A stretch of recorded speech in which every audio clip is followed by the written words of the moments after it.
My name is Joe, as you all know by now. And I'm going to tell you what date and time it is, because that's what I do. It's Monday, August 14th, 9:48 p.m. Michael's about to go to bed. I wanted to record this video very quickly, give an update. I didn't get to do a video last week due to almost decapitating my finger. We'll get into that. I had off from work today. I had just finally accumulated a sick day, and I needed it because yesterday Michael almost killed me. Michael decided to go out of his chair onto his bedroom floor. I bought a special harness used to lift disabled people up, and I wrapped it around him, and I am lifting him up as hard as I can, and it's like everything inside of me is exploding, and I'm wondering, I'm exerting so much effort. How is he not up yet? Because Michael had kept his fucking legs curled in like a cannonball.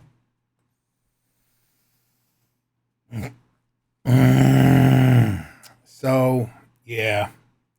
It's hard enough when he's acting normal. But sometimes he likes to pretend he doesn't have legs that work at all. That makes it even harder.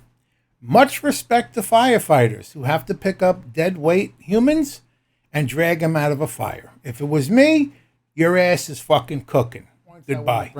I have some things to go over. Updates. I'm exhausted. I'm beaten and broken, but I'm trying to be all okay. Today was my second weigh-in. If you're not familiar, my first weigh-in was on July 31st. Let me show you how that went.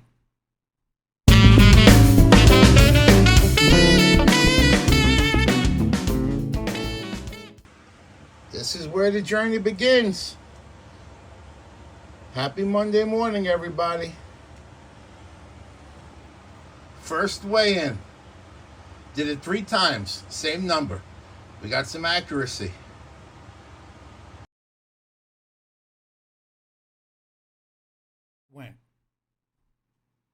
And we're back 2 weeks later, because I'm only going to weigh myself once every 2 weeks. I don't want to get obsessed with the scale.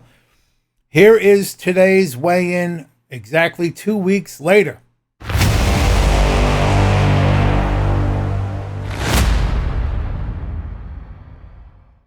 Here we are, weigh-in every 2 weeks, 429 to 417.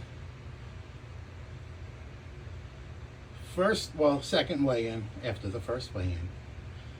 All right. Monday, August 14th, 2023.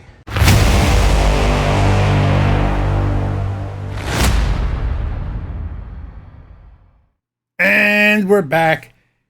And in the last 2 weeks, I have lost almost 13 pounds. About 12 and a half, but almost 13 pounds. Doing nothing but my carnivore diet. I fast Monday, Wednesday, and Friday. I eat Tuesday, Thursday, Saturday, and Sunday. I'm eating smaller meals than when I was eating 1 meal a day. It's just, there's no room. Even though I'm not eating sometimes for 48 hours on those other days, that's a good thing. There's not room for it. So that saves money on buying food all the time. And that's helping me lose weight. Because I don't lose weight without the intermittent fasting. And on top of the carnivore, it's a beautiful thing. So let me show you a quick video the star of the video is going to be this finger, my ring finger. This is why there was no base 6 video, because I had nice blunt force trauma on this. Nothing going to be bloody, but let me show you a little update on this, and we'll be right back. And if you look close, you can see this is where I clobbered myself. It's finally almost back to normal. Notice it's kind of like V-shaped or U-shaped. Yeah. Let me show you where that came from, because that's not a cut. That's like a blunt force trauma. Here, let me show you where that came from. There we go. Yeah. So this has been working great. See? But I put something else there. And that shape, yeah, that's that crushing through. Oh, yeah, there was blood everywhere. It was a beautiful thing. Now, wait. All right. In here is my brand new kitchen faucet. And this big old beautiful box is my new toilet. Because yes, I don't exaggerate when I say I have been flushing with a bucket for at least 2 years. That I tried to get cute with getting that on and off. I was using this other piece of metal and it slipped off and my finger just crushed. Right? Just doing that right now hurts still. And that was like blunt force trauma, went down to the bone. And I was cooking dinner at the same time and had to feed Michael. So I'm one of those that just grabs a paper towel, folds it up, wraps it around, and uses the other fingers to hold it in place while doing other things. I even had to put Michael on the bowl, take Michael off the bowl. I had to clean him up. It was everything done one-handed. I had to finish cooking my dinner one-handed. I ate one-handed. Finally, by the time I was time to go to bed, I had gotten the bleeding to stop. And this leads us to the next story. It was Sunday, and I'm like, well, you know what's bad when you hurt yourself and you don't really want to look at it, but you got to look at it. That's what we had going on. So I said, you know what? I can get first aid stuff because this is going to need to be wrapped up. I can get all that stuff off of Amazon. Amazon's got that wonderful, if you buy a minimum, you get it the same day. So I was like, yes, let me get all this stuff. It's good to stock up on it just in case something happens to me or happens to Michael. So I get all this stuff ordered. And I choose the window between 2 to 4 p.m., which is fine. It's Sunday. I got plenty to do with Michael and take care of him and all that stuff. And finally, around 3 o'clock, I get a message on my phone. Your order's been delivered. I go to the front door. There's nothing there. I checked the app. And here's a picture of my order that was delivered. That's not my house. That's not my front door. This is my house and my nasty front door. Big difference. I get on with Amazon. And now you can't call them. You have to use chat. And I'm chatting with someone in another country. And he's like, did you check with the neighbors? What neighbors? How do I know what house you put it at? If you didn't know the address, how do I know the address? Am I supposed to take the photo and look for the house with that kind of brick and front door? Just going by that corner piece? And how am I going to go out with Michael there? I says, I can't leave my house. Let them think I'm under house arrest. I don't care. So I said, look, I need this today. He goes, you want a replacement or do you want your money back? And they always want you to get the money back on a gift card. No, puke it back up onto the credit card. It took you 7 seconds to take it. It shouldn't take 7 days to put it back. So I said, I want the replacement. I need this stuff. I'm bleeding. But I need it here today. Will it get here today? No, I won't be able to get there till Wednesday. How is it I could order it an hour earlier, 2 hours earlier? You could have it the same day, but now all of a sudden it can't get here till Wednesday. I said, put the money back on the card. I was nice because I work customer service. I didn't blast the guy. It's not his fault. I get on Instacart and I order a bunch of stuff from Walgreens, patch it up. Monday, my package shows up at the front door. I guess the neighbor, whoever it was, got it and brought it over. Now I have enough medical supplies to perform surgery and patch you up. So if anyone needs any surgery, I'm not going to charge you. I'll do it all for free. I got the nicest CSAT I have ever gotten in my entire life, and I want to read that. Joseph was extremely courteous, knowledgeable, and friendly. He was thorough in answering my questions and very efficient with his time. If I knew there was a Joseph on the other side of a customer service line, I'd never hesitate to call for help. Well, how about that? That is my favorite CSAT. That's what we call a positive survey to date. And I got that like 2 weeks ago. This came in the mail. I ripped my address off. Let's open it up together. This is one of the greatest horror movies ever made. Candyman. Let's see if we can get a better There we go. Let me tell you the story behind the first time I watched this movie on cable.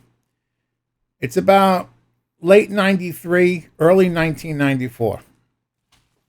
At the time, I'm drinking a case of beer every night. Molson Ice, because it had twice as much alcohol content than any other beer. I once drank a 30-pack of some regular beer, and I didn't even get a buzz. So I would get the Molson Ice, and I would shotgun the beer, and I would time 10 to 12 minutes, shotgun the next. Every 10 to 12 minutes, I shotgunned one. And by the third six-pack, I was nice and soused, and I would knock the fourth one down to drive it home. Now, I don't do that anymore, as you're all aware. So, and also, that's a real brick wall. I know it looks like it's blowing in the wind, but I promise you, it's not just a tarp on a frame that is being moved by the overhead fan. So I have to go and get another six-pack. At this point, my mother had passed away in 1990. My father had passed away about a year earlier. I don't even know where my brother is. I thought he was out there dead. I hadn't heard from him in like a year. It's just me and Ruby. Ruby was my dog. Only family I had left. So I paused the movie and go downstairs to get another six-pack from the freezer. I walk into the kitchen, and from the kitchen, you can see my parents' bedroom. Hadn't been in my parents' bedroom for months. No one had been in the house. And the light is on underneath the bedroom door. Well, I immediately get like, what the is going on? I haven't been in there in weeks, if not at least a month. And I'm like, somebody's got to be in the house. No one has access to the house but me. Ruby's next to me. I'm like, what the hell do I do? And finally, I'm like, Joe, you're as big as the Hulk. Open the door, jump in there, and kick some ass. I grab the doorknob, open it, and the door is pulled out of my hand. I grab the doorknob back, and I slam the door shut. And now the adrenaline is having a gamma reaction inside of me like the Hulk. All right, the eyes are turning green, the shirt's ripping, and I'm pretty freaked out. And I'm like, don't be a big you-know-what. Go in there and take care of business. So I open the door, jump in. No one's in there. Lights on, quiet. Can hear a pin drop. I'm like, well, someone must have been in. The window must be open, and when I opened the door, the draft pulled it out of my hand. All the windows were still locked. Nobody had been in the house. I still, to this day, have no idea it was a paranormal experience. I've told the story before. And this was the movie I'm watching when that happened, right? Going off. My ass was so freaked out. I grabbed the six-pack, and me and Ruby fly back up, because I'm living in the attic. Me and Ruby fly back upstairs. I'm doing 2 stairs at a time. Matter of fact, I think I brought the rest of the beer with me so I wouldn't have to go back down again. That is the story of Candyman. The first time I ever watched Candyman on cable. And we'll be right back. Oh, in case anyone was wondering, and someone made a comment in the last video, I didn't know people were still keeping track or interested. Today, I am 805 days sober. 805 days since May 31st, 2021. So it's two years and change now, man. At the end of another 2 weeks, it's going to be 2 years and 3 months. It can be done by it. And that's all I could say. I'm sure I'm forgetting something. I hope everyone is happy, healthy, blessed, and safe, especially if you're out there in Hawaii, in Maui. My prayers are with you. I hope everyone is praying for all the people in Maui that's been affected by this. It's a horrible, sad, terrible thing for anyone to have to go through. I ask God to bless all of you and care for all of you, not just there, but all around the world. And everyone watching, may God bless you all as well. And you know how I always like to end it. As Tiny Tim would say, God bless us all, everyone. Rock on, everybody. See you soon. And then 2 more weeks, the third way in. So, take care.